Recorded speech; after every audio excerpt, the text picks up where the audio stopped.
আসসালামু আলাইকুম রহমতুল্লাহি ওবারাকাতু। এখন আমাদের সামনে মারুফা খাতুন কাপড় পরিধান করার সুন্নত পরিবেশন করবেন। আসসালামু আলাইকুম। আমি আপনাদের সামনে কাপড় পরিধান করার 10টি সুন্নত পরিবেশন করব। 1 নাম্বার, প্রিয় নবী সাল্লাল্লাহু আলাইহি ওয়াসাল্লাম সাদা কাপড় বেশি পছন্দ করতেন। 2 নম্বর, জামা পায়জামা সহ সকল পোশাক পরিধান করার সময় ডান হাত ও ডান পা আগে প্রবেশ করানো। 3 নম্বর, পুরুষদের জন্য পায়জামা লুঙ্গি এবং জামা জুব্বা ও আবা কাবা পায়ের টাকনুর ওপরে রাখা।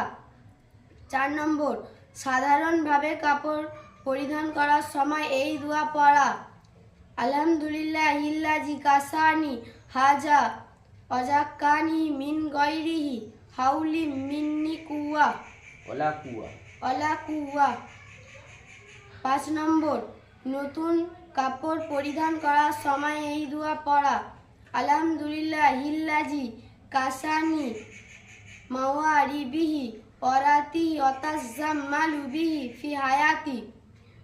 6 নম্বর, টুপি পরা, টুপির ওপরে পাগড়ি বাঁধা মুহাস্তাব এবং লেবাসের আদব, তবে এটা নামাজের সুন্নত নয়। টুপি ছাড়া পাগড়ি বাঁধা সুন্নতের পরিপন্থী।